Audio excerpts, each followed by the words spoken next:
I'm going to talk about the evidence around the effectiveness of diversion from prosecution for juveniles, using some of the existing evidence and also some preliminary fieldwork that I've been doing in the local area. Before I get started, I want to acknowledge my colleague Sarah Parham. She's a very talented undergraduate student in our centre who worked with me on this project over the summer. So thanks, Sarah. So when I was asked to give this talk today about diversion, I first thought, what does diversion have to do with the Second Chance Act and re-entry? And really, for all of the juveniles that are re-entering society from incarceration and from more formal processing, there are even more that are re-entering from informal sources. The Second Chance Act reminds us about 100,000 juveniles are re-entering from prison each year, but it's a consistent finding in criminological research that only a very small proportion of people commit the most serious crimes that require incarceration. The juvenile justice system is really characterized by extensive discretion at the law enforcement and court levels. Many young people never complete that full journey through the courts, so they're diverted to programs and services that are aimed at preventing delinquency, or in many cases they're just released without any further action.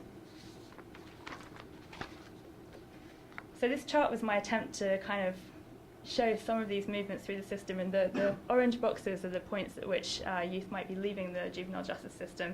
This is based on national statistics from OJJDP. What this essentially boils down to is that nearly half of all arrested youth don't go to court, and about a third of all arrested youth receive no interventions or services. And this picture doesn't take into account the black box of juvenile justice system discretion, these question marks at the top. And these are the young people that the police decide not to arrest in the first place and just release on the streets. So Janet mentioned earlier that formal processing is increasing, so I think that makes it even more important to explore the evidence around diversion. Is it just a resource-saving exercise when agencies are overstretched, or can it really help young people to get on track? Some studies have suggested that youth respond much better outside of the criminal justice system, and that community and family contexts are the best settings for providing interventions for them. Diversion of young people who commit less serious offences can reduce the burden on law enforcement and courts so they can focus on the most serious offenders. And a recent Campbell collaboration systematic review by Anthony Petrosino and his colleagues, which examined all of the high-quality studies of formal processing, contends that formal processing is not the best option for most youth.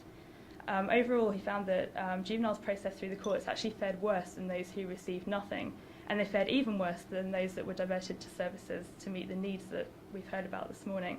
And this was even the case for a youth with a longer history of non-serious offending. And if anyone's interested in that review, I can give you the information afterwards. So how does diversion work in practice? Well, my preliminary research in this area has focused on understanding this, looking at whether the reality aligns with some of this evidence. And the programs I've observed so far that have all been in this area, in this local area, can be classified into three broad models, which range from the more structured to the very, very informal. Now, this more structured court-based diversion model, young people are referred to court after an arrest for an intake hearing or from an incident at school. And the intake officer meets with the youth and the parents and decides whether or not the offence can be diverted. If it can, a plan is created. It might involve restitution, fines, education, skills training. And if the young person completes that programme successfully, then the case will be closed. And if not, then the petition will be filed for a court case. One step back from this court-based approach is the post-arrest diversion model. In this process, the young person is arrested and taken to custody. But during the booking process, the officer might decide that the case is eligible for diversion if it's not serious, and the youth hasn't been diverted or arrested many times in the previous 2 years or so. So at this point, the booking process stops, the young person's released to his or her parents, and the case goes to the youth court, which works with the young person and their family to address some of the issues that might be going on in the family and with the young person to try and get them back on track. Finally, we have this very informal pre-arrest diversion model, which is pretty difficult in terms of measuring success. This particular program was created by an individual police officer who had learned about diversion in a conference, wanted to try it in his area, and the police officers here refer first-time young offenders to this program at the time of the incident instead of arresting them, as long as it's not a violent offence and, as I mentioned, a first-time offence. They attend a 12-week program which emphasises personal responsibility, accountability for their actions, and involves education about the consequences of their behaviour. They also complete community service, And those who successfully complete the program will attend a graduation ceremony, and if they do not complete successfully, they'll be referred to court. And I'll note that this jurisdiction also has a court-based diversion program as well, so there's still kind of scope for further exits to the system, even if this is not completed successfully.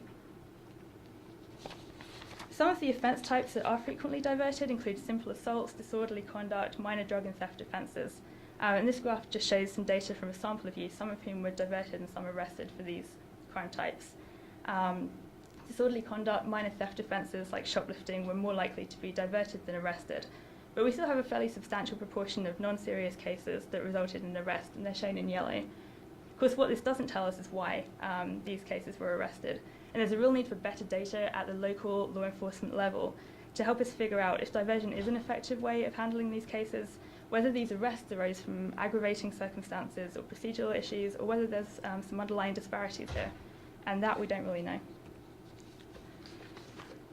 So my research so far has uncovered several barriers to successful diversion programs, and they form the basis of the recommendations I'm going to make for improvements in this area.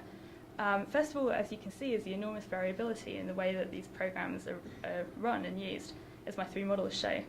So the goals of the programs I observed range from whole family interventions to personal responsibility without any input from the family, to supervised activity on the fringes of the system. And these are all worthwhile goals, I think, but we don't know which one of these approaches or combinations of approaches is really the most effective method of re-entry for these juveniles.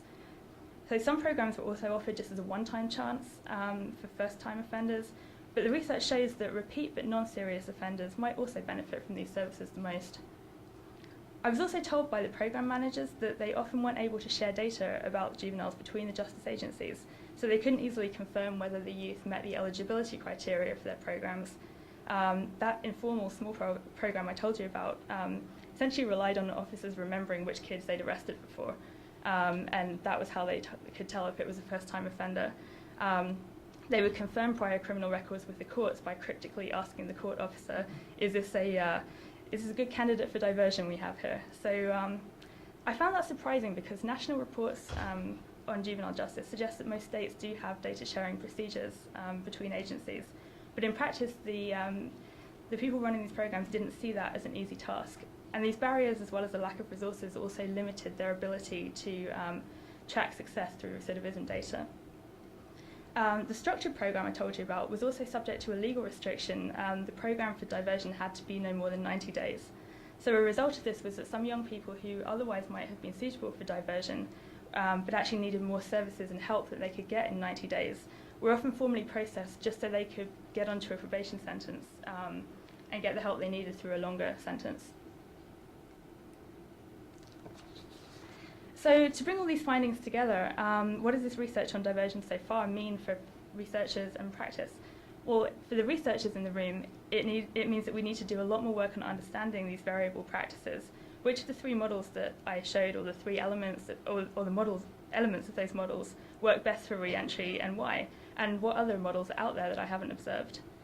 For the practitioners in the room, the police, the courts, it means that we need to improve standards for data collection so that we can all understand who gets arrested, who gets diverted for the same types of offences and why.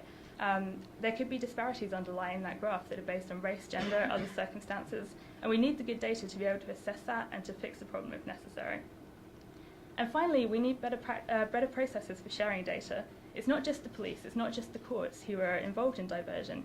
It happens at every level of the system, as we saw from that chart. The different agencies need to talk to each other about how to make it work best. And of course, it's really important to protect young people's privacy, but we need to balance that with the importance of helping them to get back on track through effective re-entry practices at both in the informal as well as the formal levels. Thank you very much.